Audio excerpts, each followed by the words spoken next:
Halo pemirsa, jangan lupa subscribe YouTube channel official iNews dan nyalakan loncengnya. Pemirsa, Bareskrim Polri menahan Bupati Nganjuk Novi Rahman Hidayat usai menjadi tersangka dalam dugaan korupsi jual beli jabatan. Novi ditahan di rutan Bareskrim Polri selama 20 hari ke depan.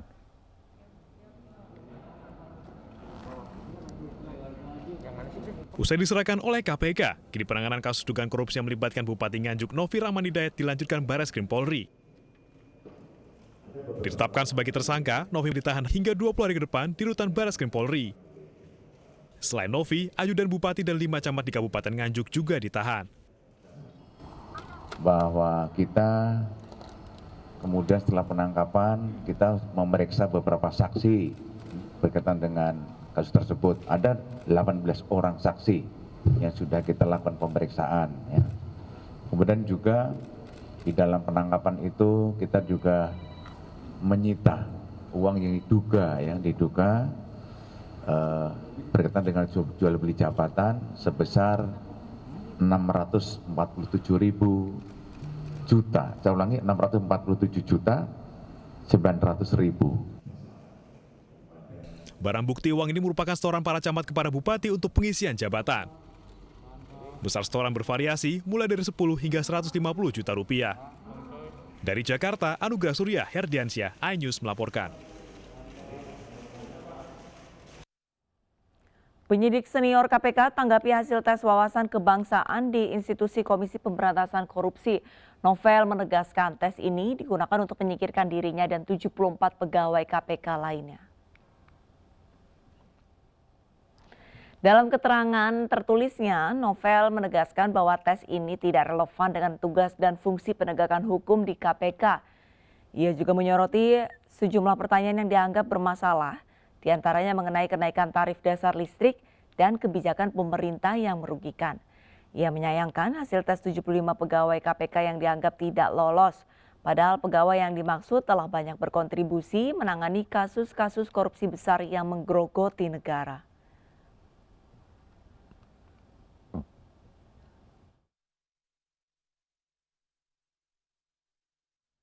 John K. dituntut 18 tahun penjara dalam sidang di Pengadilan Negeri Jakarta Barat. Ia dianggap sebagai aktor utama dalam kasus pembunuhan anak buah Nuskay. Jaksa penuntut umum menuntut John K. 18 tahun penjara dalam kasus pembunuhan berencana. John K. dan 6 terdakwa lain mengikuti persidangan yang digelar virtual di PN Jakarta Barat. John K. dianggap sebagai perencana di balik penyerangan terhadap kelompok Nuskay yang menewaskan 1 orang pada Juni 2020 lalu. Sidang pledoi akan digelar 17 Mei mendatang.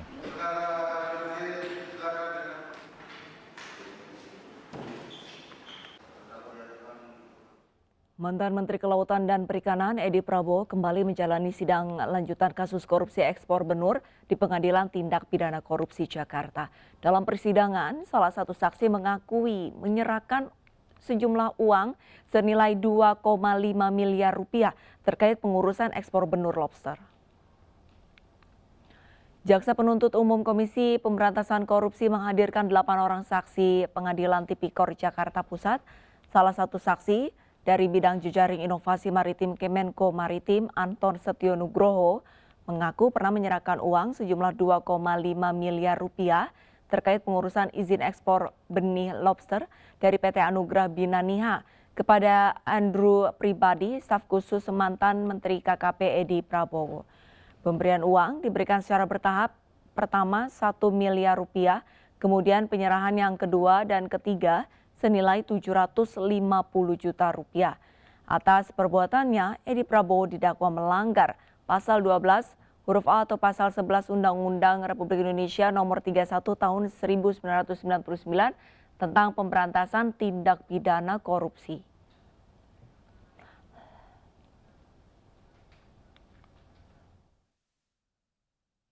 Empat terdakwa pemalsuan surat tanah di Bekasi, Jawa Barat mengaku telah melakukan tindak kejahatan dengan mengajukan akta hibah dengan pemilik lahan fiktif.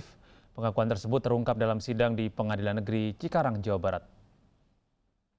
Pengakuan seorang kepala desa Taman Rahayu bersama 3 koleganya terdakwa pemalsuan tanah terungkap dalam sidang lanjutan di Pengadilan Negeri Cikarang. Keempat terdakwa bersekongkol membuat akta hibah tanah seluas 4.000 meter yang saat ini dimiliki ahli waris Ontek Binteran. Dalam menjalankan aksinya, keempat terdakwa yang menganggap tanah tersebut sebagai tanah tak bertuan dan membuat nama lain sebagai pemilik lahan. Atas perbuatan Kepala Desa Taman Rahayu diamankan petugas kepolisian. Para terdakwa berusaha melakukan upaya damai dengan ahli waris. Sudah membuat atau melakukan satu perdamaian. Nah, kalau perdamaian ini seharusnya sudah ada pencabutan surat LP. Tetapi terbukti bahwa surat LP itu tidak ada. Pencabutannya itu nggak ada. SP3-nya nggak ada. Jadi di situ yang kita kejar, dan juga ingat bahwa di dalam perdamaian itu mereka pelapor sudah meminta biaya sebesar 600 juta. Pertama 402 tahap, 410 juta, dan kedua 190 juta. Harapan kami semoga dengan terungkap di persidangan tadi, para terdakwa dapat dihukum secara maksimal ya, seberat-beratnya. Di atas 5 tahun kalau bisa itu. Tadi kan menyinggung terkait upaya damai, itu gimana tanggapan Bang? Iya, memang benar itu ada perdamaiannya. Itu diminta dari keluarga para terdakwa ya, yang utamanya Haji Abdul Wahid, seperti itu. Nah, mereka datang memohon apa-apa sih yang saya mau gitu. Pemirsa, Ketua Umum PSSI Muhammad Iryawan menghadiri latihan timnas di Stadion Madia Senayan. Ya, pria yang akrab disapa dengan Iwan Bule ini menghadiri latihan timnas didampingi Kaisang Pangarep.